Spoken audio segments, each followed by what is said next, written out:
Olá pessoal, bom dia. Voltamos aí para a nossa aula de matemática, certo? Hoje nós daremos continuidade ao nosso banco de questões, tá? Ele vai ser voltado para a disciplina de matemática, então vocês vão passar aí 1, 2, 3, 4. Na quinta folha começam as atividades, tá? Assim como foi na de português, eu também estarei explicando como que vocês vão responder algumas questões e revisando o conteúdo, que eu acredito que você possa ter um pouquinho mais de dificuldade aí em casa. Então, vamos lá. Na número 1, ele diz o seguinte: em um zoológico, há placas com algumas informações dos animais. Uma das informações é o peso, que está escrito por extenso.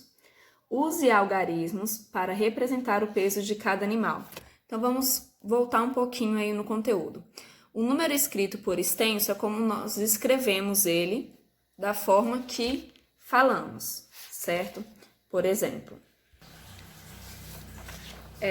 aqui eu tenho o algarismo 10 e quando eu quero escrevê-lo por extenso, eu escrevo da forma como eu pronuncio. No caso aqui eu escrevi 10, tá? Então, algarismos são os números e extenso é a forma como eu escrevo ele.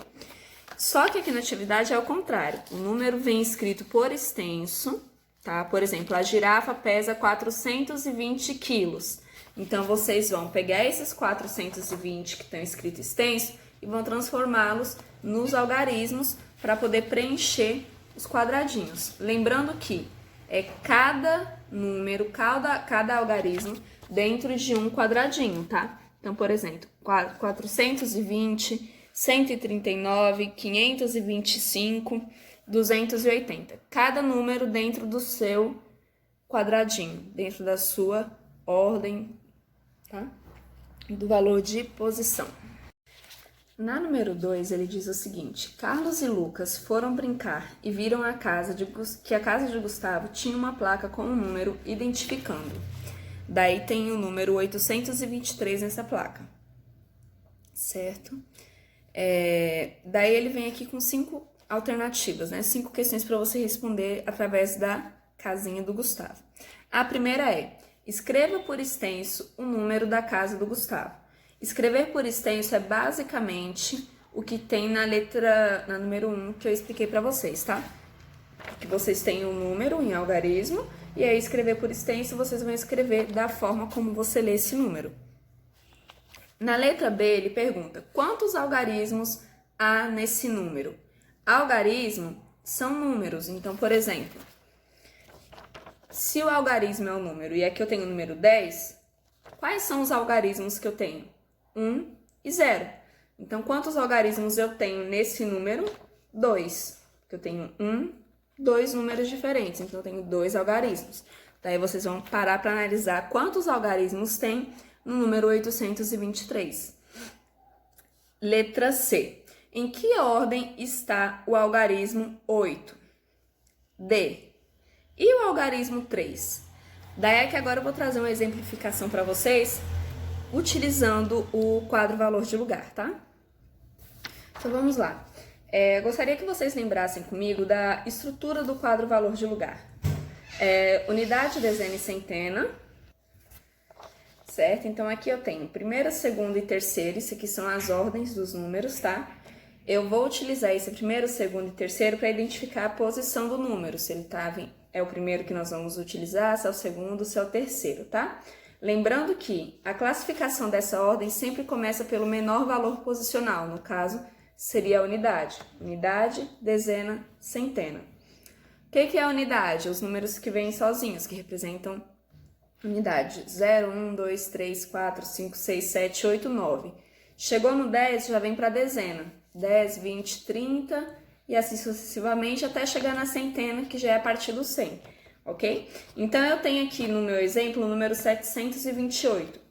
E aí, eu separei esse número no meu quadro valor de lugar de acordo com a unidade, com o valor posicional e também com a ordem de cada um deles, tá? Primeira ordem, número 8. Segunda ordem, o 2, porque ele é dezena, ele está representando 20. Terceira ordem, a centena, com o número 7, porque o valor posicional dele aqui é de 700, certo? Então, vocês vão fazer aí do ladozinho mesmo, com lápis, uma tabelinha parecida com essa e vão preencher aí com os números da placa da casa, certo?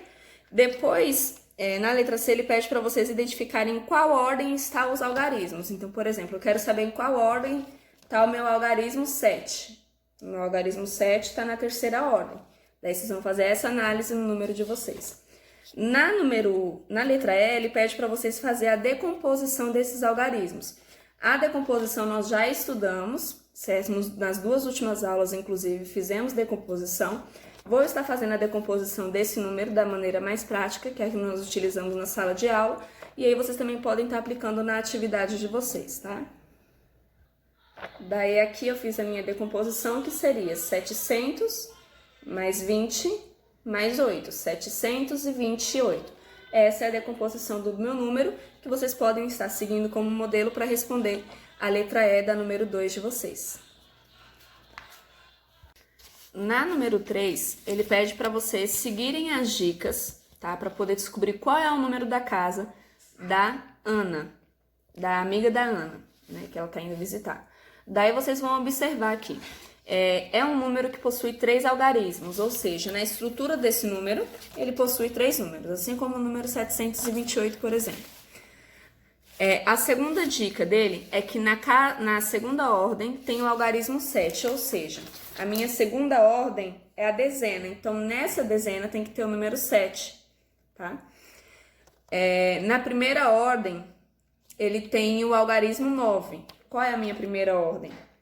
Unidade. Então, tem que ter o 7 na dezena e o 9 na unidade.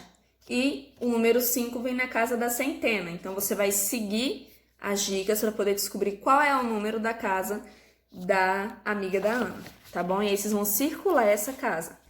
Na número 9, na número 4, diz o seguinte: se você reúne 5 dezenas e 2 unidades com 9 dezenas e 4 unidades, quantas dezenas e quantas unidades você terá? Daí é um cálculo que nós vamos fazer primeiro da dezena e depois da unidade, tudo bem? Já volto com o exemplo. Certo? Então, seria basicamente isso. Se eu tenho 6 dezenas e 5 unidades, mais 2 dezenas e 4 unidades, o total de dezenas que eu tenho, eu vou pegar 6 mais 2, que vai dar igual a 8. Então, no caso, eu tenho 8 dezenas. E o 5 mais 4, que é igual a 9. A resposta final ficaria, terei 8 dezenas e 9 unidades. Lembrando que esse aqui é um exemplo, tá? Os números da atividade são diferentes, mas seria basicamente a mesma linha de raciocínio que vocês vão estar utilizando. Na número 5, que é a última questão, ele diz o seguinte: cada pacote contém 10 biscoitos. Observe as imagens, registre a quantidade de biscoitos que há em cada caso, tá? Então, eu vou fazer aqui também mais um exemplo para facilitar para vocês, tá? Então, eu vou colocar aqui, certo? Então, aqui eu tenho 3 caixas de bombons, esses aqui são bombons, tá? Dentro de cada caixa eu tenho 10 bombons, então eu vou calcular 10 mais 10, 20. 20 mais 10, 30. Então, só nas caixas eu tenho 30 bombons. Quanto que são 30 bombons mais 3? Daí, vocês vão continuar contando. E aí, dentro do quadradinho, vocês vão colocar a quantidade final que tem, tá? No exemplo, eu utilizei bombons, porém, na atividade de vocês são biscoitos. Vocês vão contar 10 biscoitos em cada pacote, mais a unidade que vem soltinha. E aí, vai colocar o valor final dentro dos quadradinhos, tá? Esse foi o nosso banco de questão de matemática, são apenas 5 questões. Se vocês tiverem dúvida para responder qualquer uma delas, podem estar entrando em contato comigo, tá? Se eu deixei passar alguma coisa no vídeo, algo que tenha deixado alguma dúvida para vocês, podem estar entrando em contato. Por hoje é só e até amanhã.